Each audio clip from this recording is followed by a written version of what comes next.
मुझे दिखाई दे रही है, वो मुझे बेचैन करती है, डिस्टर्ब करती है। लेकिन आप देखिएगा कि युवा एनर्जी, बिहार की युवा एनर्जी, आप ब्यूरोक्रेसी से लीजिएगा, देश के ब्यूरोक्रेट्स देखिएगा, IAS IPS से लेके देखिएगा, डॉक्टर इंजीनियर देखिएगा, army, navy, air force, specialize scientist, सब तरफ देखिएगा, सबको सब तरफ आपको बिहार की युवा दिखेगा, बिहार का टैलेंट दिखेगा। वाइफ मेरी एक इंडस्ट्री चलाती है, वहां पे जब भी स्किल्ड काम होता है या तो हार्डवर्क का काम होता है, वहां पे बाकी लोगों की हिम्मत नहीं होती है, लेकिन वहां पे बिहार का स्किल्ड आदमी काम करता है, स्किल्ड इंजीनियर वहां पे आता है। तो मुझे ये महसूस हुआ कि जो बिहार देश के निर्माण में,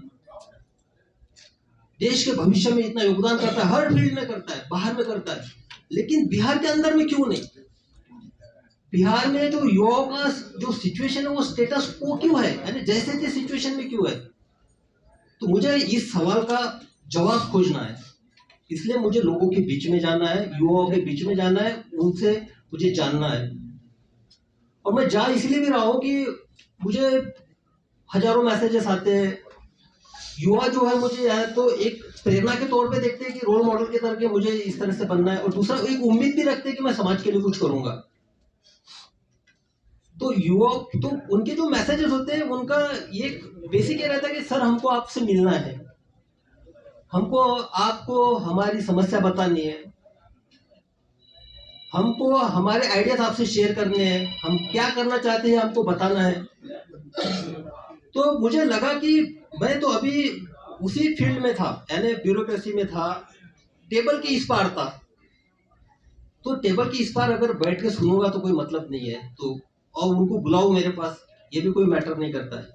तो मैंने डिसाइड किया कि उनके पास जाना चाहिए, जो धरातल से मुझे मैसेजेस आते हैं, जो मेरे साथ कम्युनिकेट करते हैं, जो संदेशा भेजते हैं, उनको मिलना चाहिए, डायरेक्ट मिलके उनसे समझना चाहिए कि क्या हो सकता है, उनकी सोच क्या है, सोच में बदलाव कैसे लाया जा सकता है। तो एक एक उसी तौर पे मैं अभी निकल पड़ा हूँ, युवाओं से मैं मिलूंगा, और इसके मेरे जो एक रन फॉर सेल्फ है, एक रन फॉर सेल्फ ये मेरा इंडिविजुअल है, मैं निकल रहा हूँ मिलने के लिए। तो इसमें मेरे 3 प्रिंसिपल्स है बेसिकली। पहला तो यह है कि देखो आप फिट है, मैं भी फिट हूँ, आप फिट है तो आपका परिवार भी फिट है। और सबसे बेसिक जो है पूरे इसका रन फॉर सेल्फ का फाउंडेशन ये है, मैं किसी को क्रिटिसाइज नहीं कर रहा हूँ, ना मुझे किसी सरकार पे बात करनी है, ना मुझे व्यवस्था पे बात करनी है, ना मुझे किसी की कमियां गिनानी है, ना मुझे किसी के पॉजिटिव नेगेटिव पॉइंट्स गिनाने हैं। मुझे सिर्फ ये बताना है कि भाई आप इंडिविजुअली अपने आप में क्या बदलाव ला सकते हो, और वो शुरुआत अपने आप से करनी है। तो उसी के तौर पे बदलाव आपसे तभी चालू होगा, आप पहले फिट हो गए। फिट होने में इतना मतलब नहीं कि आपको कुछ बॉडी वॉडी बनाना है या ये करना है।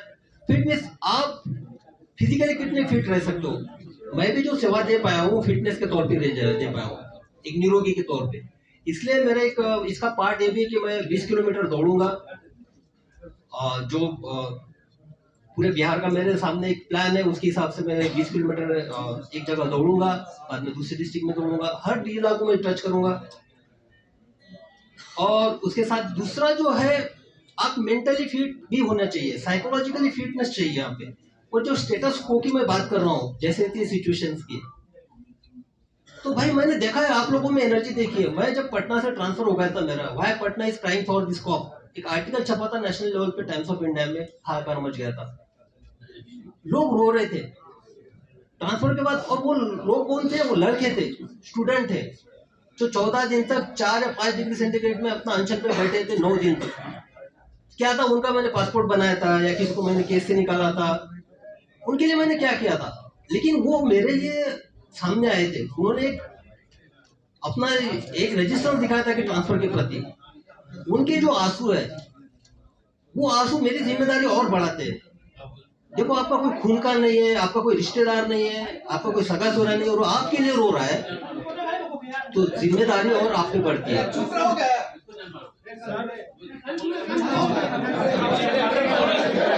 उसके बाद तो मुझे ये जानना है कि जो एक डेडिकेशन है, एक साहस है जो मैं युवाओं में भी देखना चाहता हूँ, इसलिए उनको साइकोलॉजिकली फिट देखना चाहता हूँ। तीसरा सबसे इम्पोर्टेंट जो एस्पेक्ट है मेरा वो है अवेयरनेस का। मैं युवाओं के बीच में जाऊंगा, युवाओं को मेरी अपील है,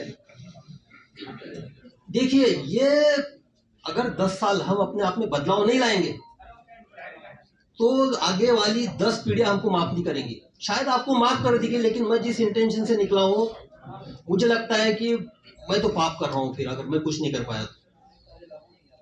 मैं जिस माटी ने मुझे नाम दिया है उसके साथ मैं गद्दारी कर रहा हूं, तो मैं उस इंटेंशन के साथ निकला हूं। तो लोगों से इंटरेक्शन करना है, स्पेशली युवाओं से, जो 10 साल के आगे की जनरेशन को एक नए मुकाम पे जाए, बिहार की दशा दुशा को बदलने की कोशिश करे, और उनसे बात करते हुए उनके आइडियाज आएंगे, उनकी प्रॉब्लम सुनने में आएंगे, सारे आएंगे, तो मिल के बैठते हैं, मिल के चलते हैं। ये सफर हम सबके साथ का है, युवाओं का और मेरा सफर है ये।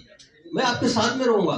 जब प्रॉब्लम सामने आएंगे तो उसका सोल्यूशन भी हम ही लोगों को खोजना है, हम ही लोगों को साथ लेके आगे बढ़ना है। तो इसी के लिए ये 3 प्रिंसिपल के तौर पे मैं निकला हूँ।